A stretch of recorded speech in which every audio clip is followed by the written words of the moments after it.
Ladies and gentlemen, thank you for standing by. Welcome to the fourth quarter 2025 Lincoln Educational Services earnings conference call. At this time, all participants are in a listen-only mode. After the speaker's presentation, there will be a question-and-answer session. To ask a question during the session, you will need to press star 11 on your telephone. You will then hear an automated message advising your hand is raised. To withdraw your question, please press star 11 again. Please be advised that today's conference is being recorded. I would now like to turn the conference over to Michael Polyviou. Please go ahead. Thank you, Michelle. Good morning, everyone. Before the market opened today, Lincoln Educational Services issued a news release reporting financial results for the fourth quarter and full year ended December 31, 2025, as well as recent corporate developments. The release is available on the investor relations portion of the company's corporate website at www.lincolntech.edu. Joining us today on the call are Scott Shaw, CEO and President, and Brian Myers, Chief Financial Officer and Executive Vice President. Today's call is being recorded and is being broadcast live on the company's website. A replay of the call will be archived on the company's website as well.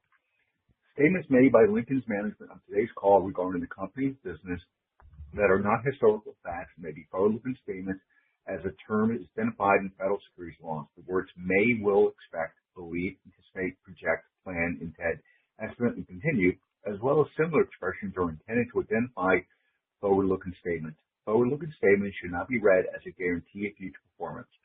The company cautions you that these statements reflect certain expectations about the company's future performance or events and are subject to a number of uncertainties, risks, and other influences, many of which are beyond the company's control, and they influence the accuracy of the statement and projection upon which the segmented statements are based.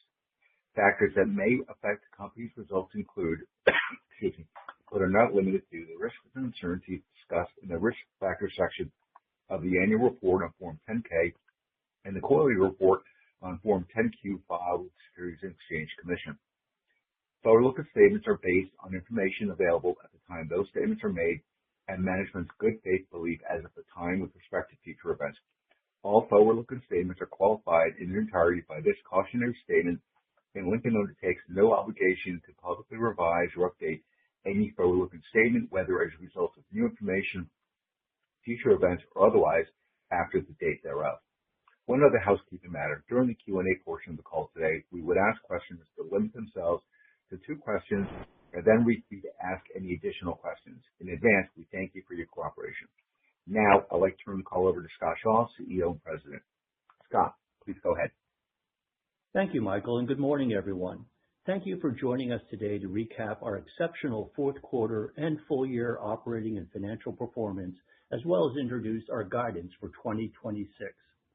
Lincoln Tech is riding the building interest across America in skilled trades training as employer demand for skilled workers continues to exceed supply, and the public's questioning of the value of the traditional 4-year college education continues to grow. In addition, concerns about the negative impact of artificial intelligence on white-collar jobs, the growing awareness of the robust salaries that solidly bring you into the middle class, and ever-increasing employer opportunities have fostered demand for training in the skilled trades. While we read about tens of thousands of jobs being eliminated by major corporations around the country, the placement of Lincoln Tech graduates in rewarding long-term careers like HVAC, electrical, automotive technician, welding, and healthcare has hit recent highs and shows no signs of letting up. At Lincoln, we have focused our strategies on maximizing our opportunities in this increasingly receptive environment. The successful execution of these strategies has resulted in solid growth throughout our core operations, while new programs at existing campuses and new greenfield campuses have expanded our growth. Together, these factors led us to exceed our financial guidance for 2025 and have set the stage for consistent long-term growth and shareholder returns in the years ahead. During the fourth quarter of 2025, we achieved 15.7% student start growth, and we have now grown student starts for 13 consecutive quarters. While the new campus openings and program replications at existing campuses meaningfully contributed to the overall increase, student starts at our programs operating for more than 1 year grew by 4% on a same campus and same program basis. This core growth was a major contributor to our near doubling of net income and a 51.7% increase in adjusted EBITDA during the fourth quarter. We also generated double-digit increases in total student population and total revenue over last year's fourth quarter. During 2025, we completed the most ambitious expansion in our company's recent history. We relocated our Nashville, Tennessee campus, which has been operating for more than 100 years, to a new state-of-the-art facility atop a hill overlooking the city. Once our existing automotive technician and welding programs were relocated to the new campus, we introduced our HVAC and electrical programs to the Nashville market and renamed the campus the Nashville Auto Diesel College. This impressive facility will host our upcoming Investor Day in less than a month on March 19th. We also relocated our Philadelphia campus and its highly successful automotive technician program to a new facility in Levittown, Pennsylvania, which is just as impressive as our Nashville campus.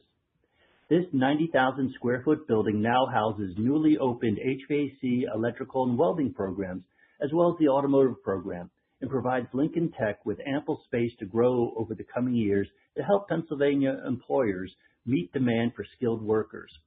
10 days ago, we celebrated the campus's initial success in classes with a grand opening attended by local and regional government and corporate leaders. Our third campus opening during 2025 occurred in our newest market, Houston, Texas, where a facility matching those in Nashville and Levittown began classes in late September. The Houston campus is our second greenfield expansion during the past decade and adds to our presence in the Texas market, where some 240,000 new jobs demanding skilled trades training are expected to be created over the next 6 years.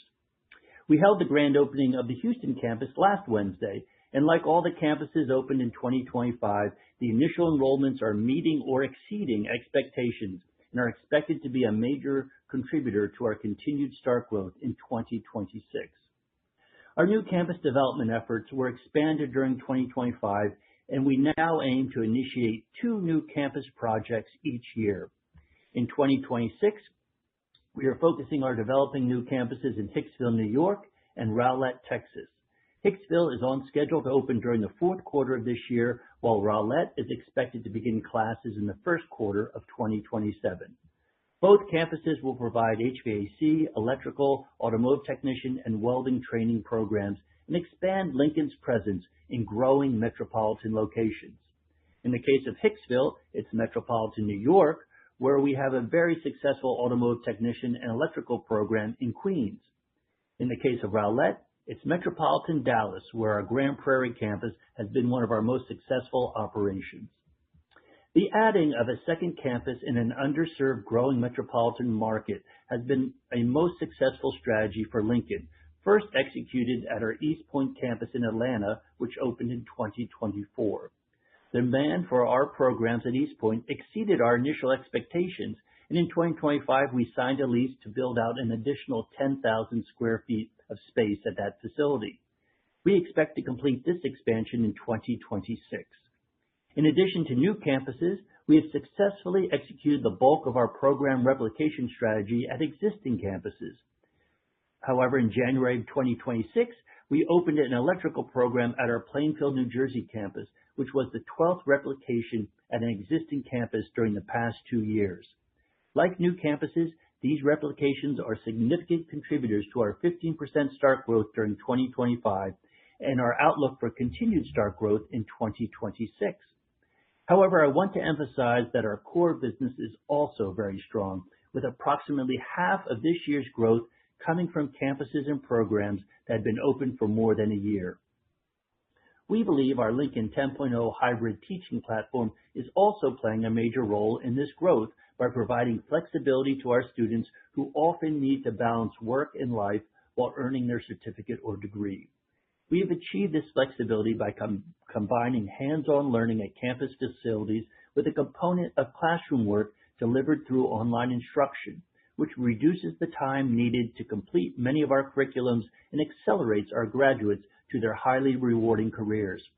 We have realized instructional efficiencies, space efficiencies, and organizational productivity through Lincoln 10.0 and anticipate this trend continuing during 2026.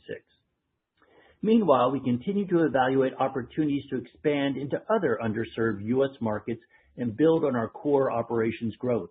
For instance, we have expanded investments in targeted high school initiatives that are leading to greater interest among students, parents, and school districts.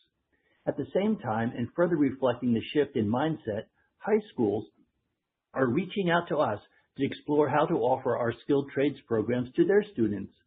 Under what we call our High School Share program, students attend Lincoln classes during their junior and senior years of high school and then continue after high school to gain their certificate in less time, which accelerates their entry into a rewarding career. Our corporate partnerships are also important sources of additional profitability and hiring opportunities for our students. A couple of weeks ago, we signed an agreement with New Jersey Transit, under which our Workforce Link division will provide diesel and electrical systems training to New Jersey Transit technicians at New Jersey maintenance facilities. In addition, we expanded our highly successful partnership with Johnson Controls with a new initiative that will provide technicians for their growing data center AI business, and Container Maintenance Corporation also reached out to expand training to even more of their workforce. Landing new accounts while expanding existing relationships clearly demonstrates Lincoln Tech's ability to deliver high ROI training to employers desperate to grow their workforce. The opportunity ahead for our Workforce Link division is to effectively communicate the value proposition that we provide so we can meaningfully capture more business. Our 2026 guidance illustrates our confidence in continuing the growth trends at both existing and recently launched operations going forward. We now believe we could approach the $600 million revenue level for the full year. We have made great strides during 2025 at reducing our bad debt levels. This progress, along with our other operating efficiencies being realized throughout our operations, presents the opportunity to build on the exceptional adjusted EBITDA growth we experienced during the past year while further enhancing the Lincoln student experience. We have established a standard of excellence within our programs that meet or exceed all regulatory standards, and we've continued to build our student placement rate in rewarding long-term careers. Our outlook for the year ahead is robust, and we look forward to presenting a full 5-year roadmap during our Investor Day at our new Nashville campus on March 19th. For nearly 80 years, Lincoln has remained focused on delivering high-quality, life-changing career education, and no one else has our combination of longevity, scale, and proven experience. By continuing to execute our strategies to expand our network of schools and replicating our most in-demand programs at our existing campuses, we are well positioned to help America close its chronic and severe skills gap by meeting the growing demand for more talented men and women to enter the skilled trades. Finally, I'd like to note, aside from the Investor Day on March 19th, we will be continuing our investor outreach efforts and continue to attend conferences and do non-deal roadshows with our covering analysts. Now I'll turn the call over to Brian Myers so he can review the financial highlights for the fourth quarter and full year 2025 and our 2026 guidance. Brian. Thank you, Scott, and good morning, everyone.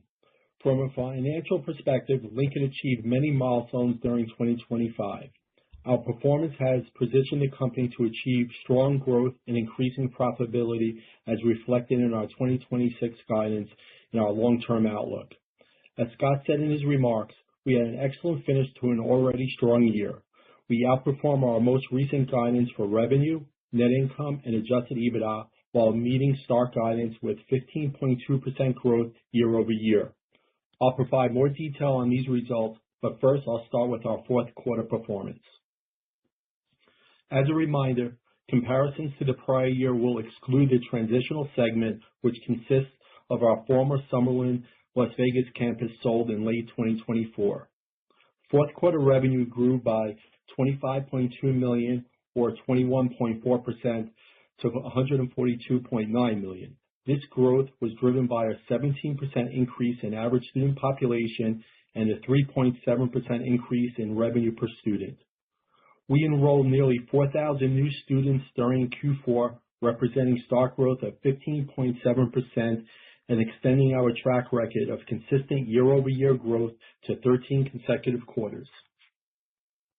An important contributor to our overall start growth in the quarter and throughout the year was our organic growth in starts, which accounted for approximately 4% of the growth.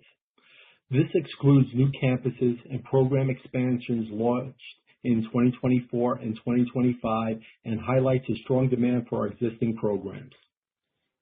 Average student population grew 17% and year-end population increased nearly 15% to 17,000, representing over 2,200 more students than the prior year. This is one of several factors positioning us for another strong year of growth in 2026. Diving into the quarter's start growth, transportation and skilled trades, which represents about 80% of our start population, generated start growth of 23.4%, including strong organic growth of approximately 7.5%. Healthcare and other professions represents approximately 20% of our population, and we saw starts in these programs decline 2%, which was in line with our expectations. This reflects our strategic decision to exit our culinary program in December of 2024. We are pleased to report that enrollments for nursing students at Paramus resumed last month. The pause in new nursing starts at Paramus was another main factor reducing starts in the HOPS programs last year. Excluding the culinary program, HOPS starts showed moderate growth as we continue to focus on strengthening our core offerings. Turning to expenses. Total operating expenses were $125.1 million, up $19 million in line with expectations, reflecting higher costs to support our largest student population and growth initiatives. Depreciation expense increased $3.5 million due to our recent high level of growth-related capital investments in campus facilities. Excluding depreciation, education service and facility expenses improved to 33% of revenue from 34.7%, reflecting instructional efficiencies from a hybrid teaching model. SG&A expenses also demonstrated operating leverage, improving to 49.8% of revenue from 51.6%. This improvement was supported in part by lower bad debt expense as a percentage of revenue, which declined to 10.9% from 13.1%, reflecting enhancements to our financial aid process and stronger collections. Adjusted EBITDA increased 51.2% to $29.1 million, including the transitional segment. This growth demonstrates the strong operating leverage we are building, with EBITDA margin expanding more than 400 basis points to 20.4%. Lastly, net income increased over 70% to $12.7 million or 40 cents per diluted share. Adjusted net income increased to $15.8 million or 50 cents per diluted share on 31.4 million diluted shares outstanding. Now our full year results. Revenue grew 19.7% to $518.2 million, driven by a 17.9% growth in average student population. Total starts grew to approximately 21,000, up 15.2%, with organic start growth accounting for more than half of this increase. Adjusted EBITDA rose 60% to $67.1 million, including the transitional segment, and adjusted net income increased 64% to $28.4 million. Consistent with our seasonality, the fourth quarter was our strongest cash-generating quarter. Operating cash flow totaled $59.3 million, more than double the prior year. We ended the year with nearly $29 million in cash and approximately $90 million in total liquidity, with no debt outstanding. Capital expenditures for 2025 totaled $88 million, of which $86.6 million is reflected on the statement of cash flow. Approximately 70% of total CapEx related to growth initiatives.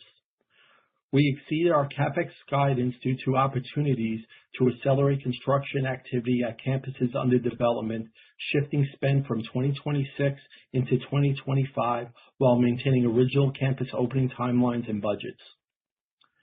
As part of our CapEx growth projects, we completed 2 campus relocations, which included the launch of a total of 5 new programs, additionally completed 2 program expansions, and added 4 new programs at our existing campuses.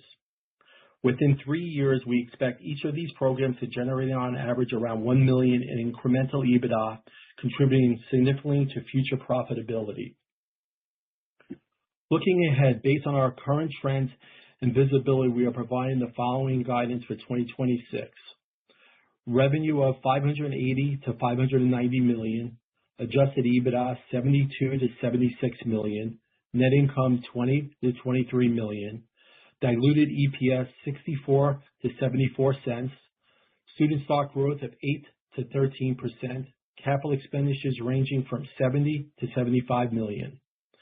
Let me provide some additional context around our guidance. Historically, we excluded pre-opening costs as well as net operating losses during the first year of operations from new campuses, as well as pre-launch expenses from program replications from adjusted EBITDA. Beginning in 2026, we will no longer make those adjustments. Adjusted EBITDA will reflect only the add back of non-cash stock-based compensation. Historically, these excluded expenses totaled approximately $10 million in both 2024 and 2025. We estimate to incur a similar amount of $10 million of expenses related to new campuses and program development in 2026 as we continue to invest in our growth initiatives, especially our new campus openings in Hicksville, Long Island, and Rowlett, Texas. While we will no longer exclude these investment expenses from our calculation of adjusted EBITDA, we will continue to provide investors with our expected levels of these expenses along with the actual amounts incurred each quarter. We believe this added transparency will help investors better understanding our operating results and the profitability of our active campuses. All of our key financial metrics are expected to grow at a healthy pace in 2026. Revenue is expected to grow approximately 13% following the same seasonality as 2025. Starts are expected to generate high single-digit to low double-digit growth over the prior year period in each quarter. Adjusted EBITDA growth is expected to be approximately 30% for 2026. Consistent with our seasonality, projected to generate the highest adjusted EBITDA in the fourth quarter. The higher growth rate for adjusted EBITDA compared to our projected revenue growth reflects the operating leverage of our business model. Net income is projected to grow a little more modestly by approximately 7.5% year over year, trailing adjusted EBITDA growth due to significant increases in depreciation expense. Depreciation is projected to increase to $33 million from $20.8 million in 2025. We anticipate total depreciation expense to be fairly even each quarter through the year. This increase reflects capital investments made in recent years related to new campuses, campus relocations, new programs, and program expansions. Over the past 3 years, these initiatives have accounted for the vast majority of our $185 million in net capital expenditures. As new campus open and programs scale, these investments will mature and begin generating returns, allowing net income growth to more closely align with our adjusted EBITDA performance. For the full year, we expect net income in the first half of the year to be comparable or slightly down from the prior year, mostly due to depreciation, with growth in the second half of the year.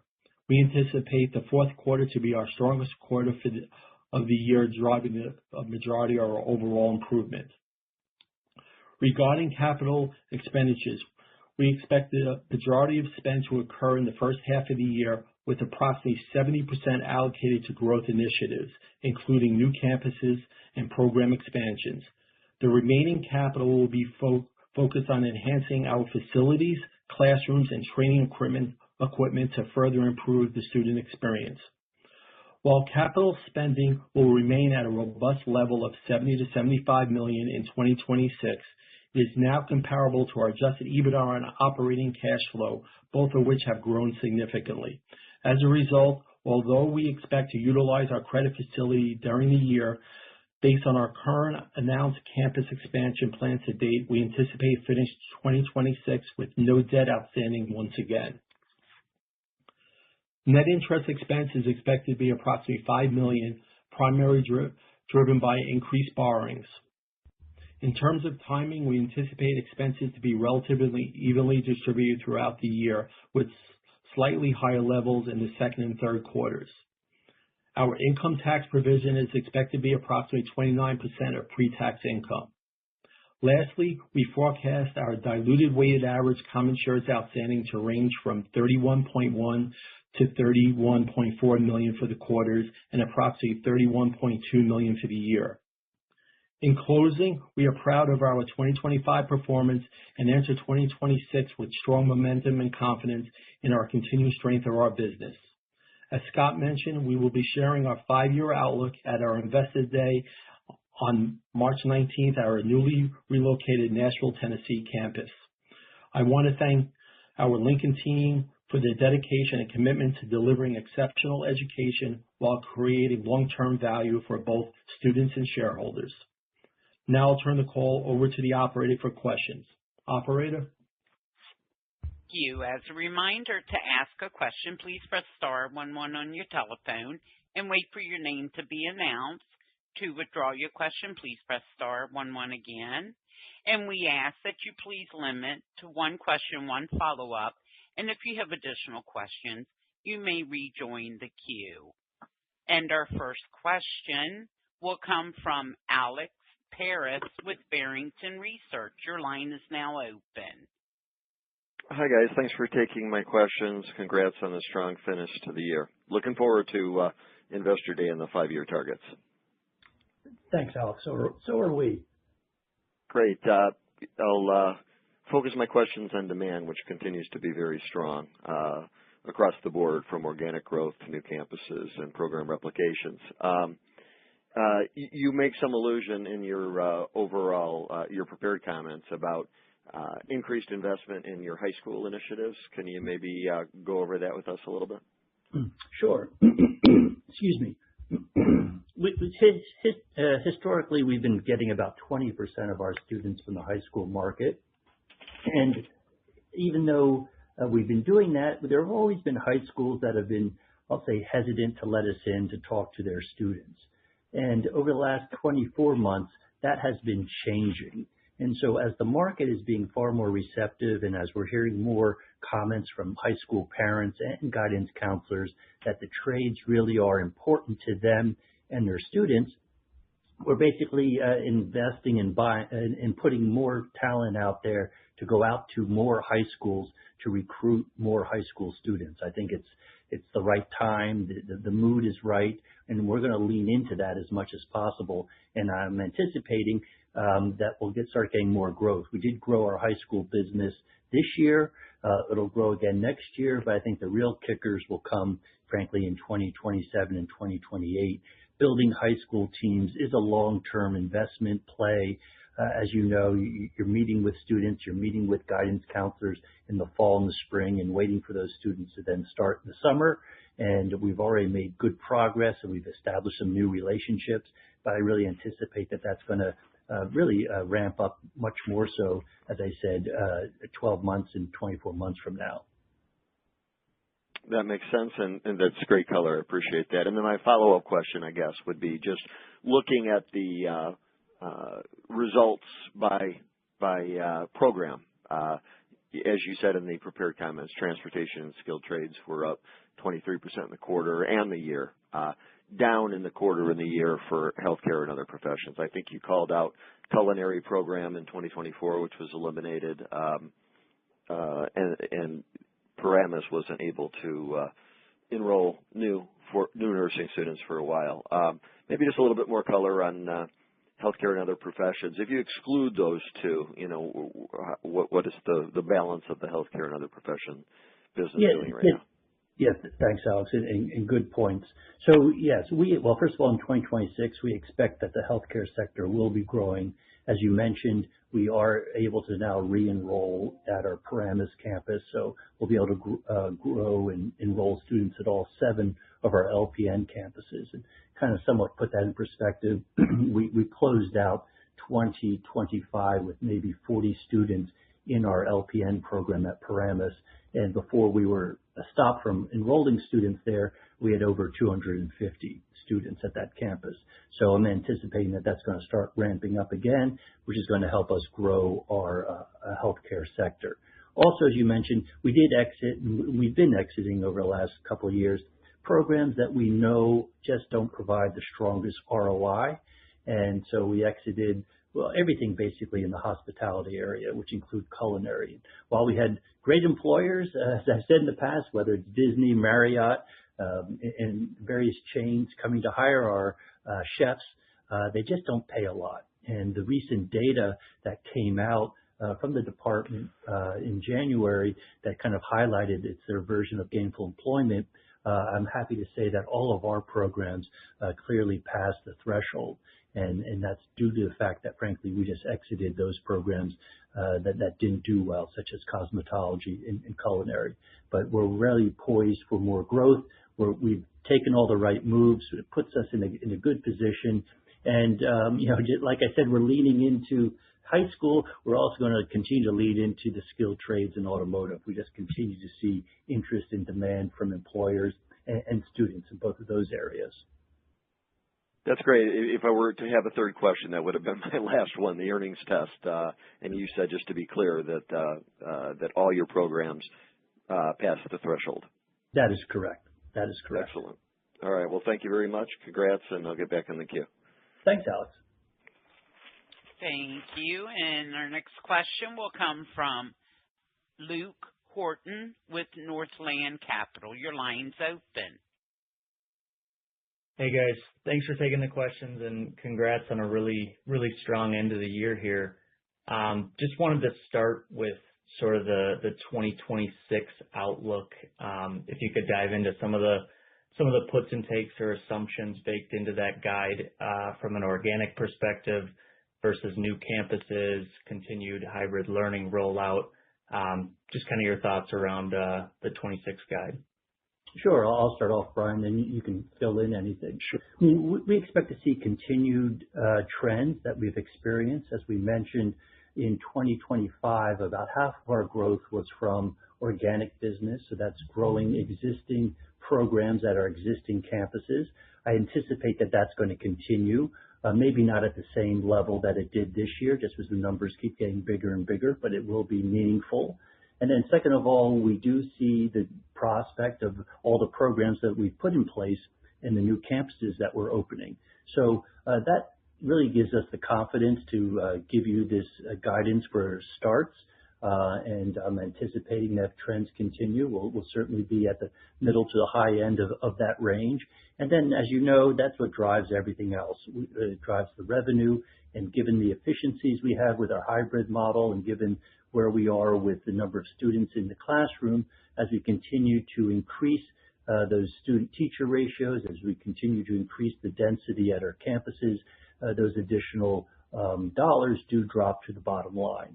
And so we're using about a 30% number of additional revenue dropping to the bottom line, and that's what gives you the profitability. And that just flows through the income statement. I don't know, Brian, anything else? Right. Yeah, you just about covered everything. The only thing I'll add is for the new campuses, let's say Houston, as well as our new Long Island campus that's coming in the fourth quarter. Revenue for them is about 10%. And as I mentioned in my prepared remarks, they're anticipated to have losses that in some new programs of approximately about $10 million. So it's really not, for 2026 adding to our profitability. Okay. Got it. That's very helpful. And then just my follow-up would be on last call you had mentioned that the East Point campus, after outperforming expectations, you announced that incremental 15,000 square foot expansion, which could add about 500 student capacity. I guess any update on that timeline? And I guess, are you guys seeing any other opportunities to do this with existing campuses, or is there any relocation opportunities like you've done with Nashville and Philadelphia? Sure, I'll take that. So, the new space will open up later this year, so we'll start getting incremental bodies, students from that. So that's really going to, help maybe a little bit in the fourth quarter of this year, but really more so in 2027 for the East Point campus. I'll also just tell you that at both the Houston campus and the Levittown campus that we opened up, in both of those facilities, we have about 10,000 to 15,000 square feet of space that we haven't yet built out. So we can see what resonates in those markets to either grow our existing programs or to add new programs down the line. As I mentioned last time at our Melrose campus, we did close out our collision program, which opened up space. Our collision program at that time had maybe 60 students or so in it, and we were able to close that down, add 40 more welding booths to that location, add an HVAC program, as well as our third Tesla training center. I can tell you that we are looking at doing a similar type of operation like that at our Grand Prairie campus, where we're going to scale back our collision program there to open up more space, frankly, to continue to grow our electrical program. So there are select opportunities out there, and we just constantly just kind of look at the marketplace and see where the demand is, and we'll make adjustments accordingly, if that helps you. Yeah, no, super helpful. Makes sense. And thanks for taking the questions and looking forward to that Investor Day here next month. Great. Look forward to seeing you there. Thank you. And the next question is going to come from Eric Martinozzi with Lake Street. Your line is open. Yeah, I wanted to dive a little deeper on the CapEx spend here in 2027. You mentioned that it was essentially a pull forward of some of the spend that was planned for 2026. I was wondering if that was due to just sort of conservatism on the construction plans that you guys had in place, or maybe a more favorable, more responsive regulatory approvals? Yeah, it'd be on the former side. I mean, sometimes it's tough to gauge when certain things are going to get done and when certain permits are coming in. But the good news is that construction is moving along quite well, and some of the expenses that we were thinking were going to happen this year occurred in 2025. But that sets frankly, our Hicksville campus up to be in a good position to help contribute to us in the fourth quarter of this year. Okay. And you talked about the employer demand being healthy, specifically calling out New Jersey Transit and Johnson Controls. Just curious if you had any other anecdotes from recent conversations with employers as far as incremental demand versus, say, 6 months ago. Yeah, no, well, I would just say kind of across the board, Eric. Our career services people are out there all the time. We've actually also brought on a gentleman to help us build more national relationships.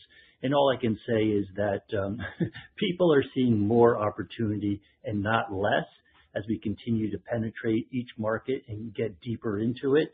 And so that really is very encouraging to us because at the end of the day, as you know, our students are coming to us because they want to get a good, solid career. And from everything that we're seeing, it's certainly not abating in any which way. Got it. Thanks for taking my questions. Sure. Thank you. And the next question will come from Stephen Frankel with Rosenblatt. Your line is open. Good morning. Could you start by giving us the metrics for graduation rate and placement rate for 2025? Sure. So our graduation rate, as we track it, did decline by about 200 basis points to about 67.5%, if I'm not mistaken. And our placement rate increased by about 250 basis points to 82.8%, if I'm not mistaken. Yes. Okay. And then thanks for all the comments on high school. Two quick questions there. One, in 25, what percentage of the incoming students came from high school, and where do you think these initiatives will take it? And then you talked about an interesting high school share program. How many locations is that currently ongoing today? Sure, Stephen. So again, about 20% of 2025 students basically came right out of high school and came to our schools. Where that's going to go, I know it's going to go higher. I don't have specific numbers because we're also going to be increasing our base, but I wouldn't be surprised if we start seeing it, say, in the mid-20s, depending on how successful we are. But also is, reflective of how much we continue to grow our adult market, which remains, very robust for us.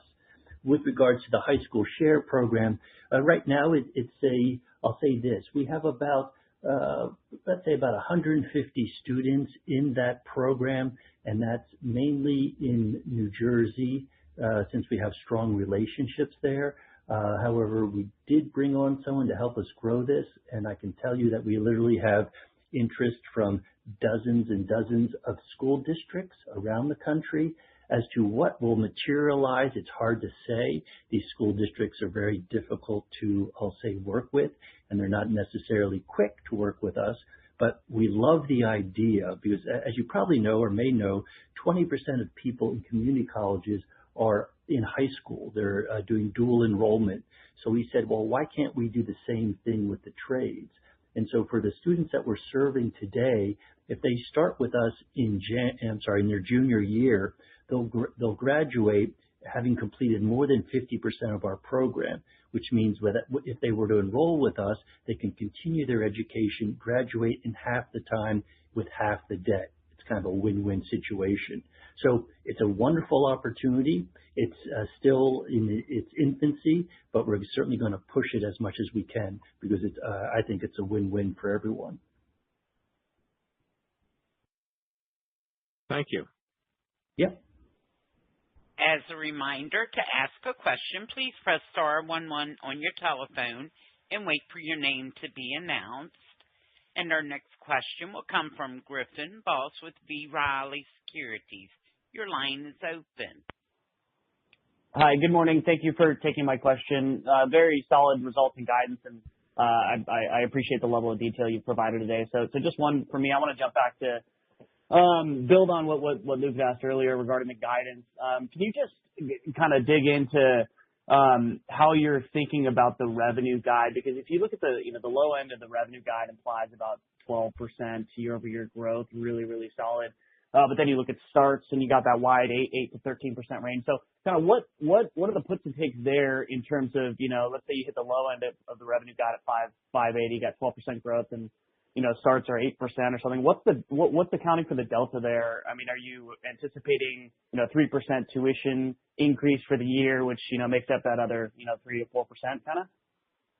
Well, as we said in the past, we raise our tuition around 1 to 3% a year. We definitely want to stay at that level, not raise it more. If you look at our average revenue, that can fluctuate a little bit more than that, again, somewhat depending on program mix. But overall, I mean, you obviously did the math. You look at the numbers. We feel very good about what we anticipate we'll be able to achieve. We put numbers out there that we think are very achievable for us. And I think as far as the starts go, certainly 8%, I'll say this, I'd be very disappointed if we end up at that level. But, the world is never fully certain as you look to the future. But, certainly given where we are today, it certainly seems like that would be something meaningful to have to change for us to be at that low level. I don't know, Brian, anything else you want to say? The only thing I'll add, Griffin, is we have a very robust carrying population that we're getting really good benefits from. I think it was like in my remarks, 2,200 more students were starting the year. So that really sets us up for a very strong 2026. But also we're also looking at scholarships. Scholarships, when we give our internal scholarships out, they do start at a higher rate, but we might be looking to reduce that a little bit as well. That way we should get a boost from revenue as well. Got it. Okay, great color. Thanks, Scott. Thanks, Brian. And again, really pleased to see the solid results and looking forward to Senior Bowl in March. Appreciate that. Yep. We as well. Thank you. And the next question comes from Raj Sharma with Texas Capital. Your line's open. Yeah, thank you for taking my question again. Congratulations on a strong beat. And also really good guidance. Now, my question is, you continue to to grow your enrollments exceeding competitors in the space, the starts growth. Can you give us any color on how the starts are faring geographically and also across, auto, industrial, or healthcare? Sort of, Yep. are you seeing a consistent growth pattern here, and you expect to see that going on? Yeah. So, I mean, good question. Certainly geographically, we see opportunity kind of across the map, certainly our map. I can't say there's one area that's consistently better than another. So that's good for us. As far as programs go, there certainly is stronger interest, I'll say, in the skilled trades and automotive than for us in the healthcare side of our business. But we're just, I don't know, Raj, how to explain it, but all I can say is we've narrowed our focus to really be in about 9 different programs. Our goal is to really be the best in each of those programs. I think as we continue to concentrate and focus both from an academic standpoint and curriculum development standpoint, it's giving us, I believe, short-term and I'm hoping even long-term success. And I hope that that's going to also help, frankly, our whole operation. It builds, we believe, stronger relationships and opportunities with the employers. That helps our students. It could help us, as I mentioned, with our Workforce Link division. But, we're trying to be very thoughtful, very concentrated, focused on quality, focused on ensuring students have the skills that they need, and making the learning environment as attractive as possible. I will tell you, we had good growth in our student recommend rate for telling their friends, why don't you come to Lincoln? That's the best form of advertising we could have. And those are things that we're going to continue to foster because, A, we want to be the best, and B, it helps our business thrive. Yeah, great. Thank you for that. And then just sort of a bigger picture of the EBITDA growth has been fantastic, and you're getting about 13% EBITDA margins. And where overall can you expect those to trend to? And are those being held back, held down, by your nursing healthcare related? I guess Paramus and X of that. Is that how do you see those trending?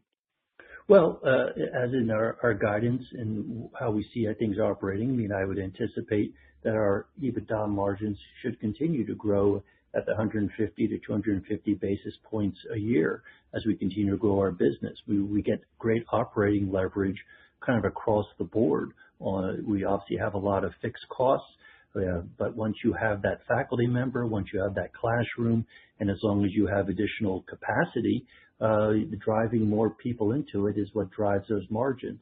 And we still have a lot of room for growth. We're probably about around 60%, capacity utilization. And as I've said to people in the past, that doesn't assume that we open up more capacity by doing weekends or other shifts that could add more capacity. So I anticipate the margins to continue to grow. And I forget, there was maybe another part to your question, but that's kind of the exciting part about where we see our future. Revenue strong, operating performance is strong, and we anticipate our business is going to grow meaningfully at the top line, but even faster at the bottom line. Great. Yeah. And then just lastly, really looking forward to seeing you all at the Nashville campus. Would it be too much to expect Nashville campus performance to match what you guys did at East Point? Well, I think that the difference is this.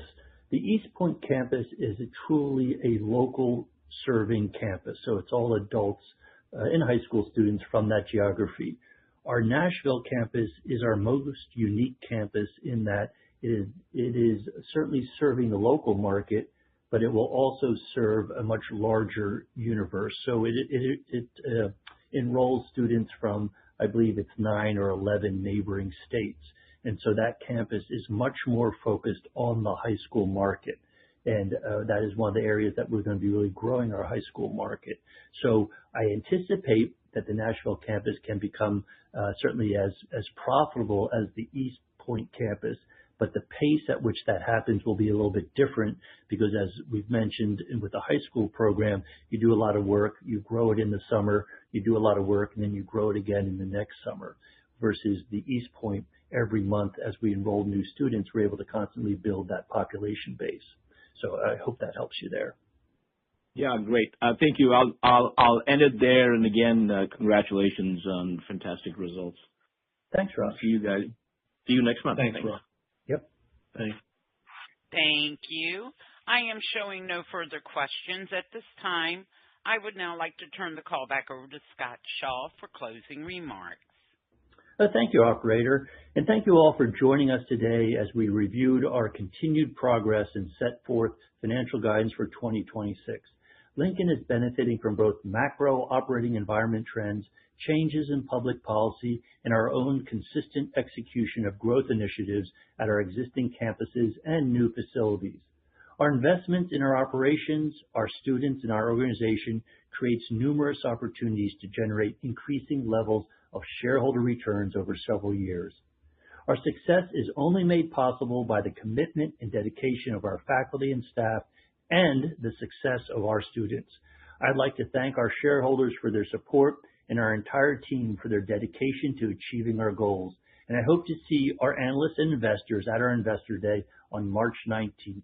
Thank you all again and have a great day. This concludes today's conference call. Thank you for participating. You may now disconnect.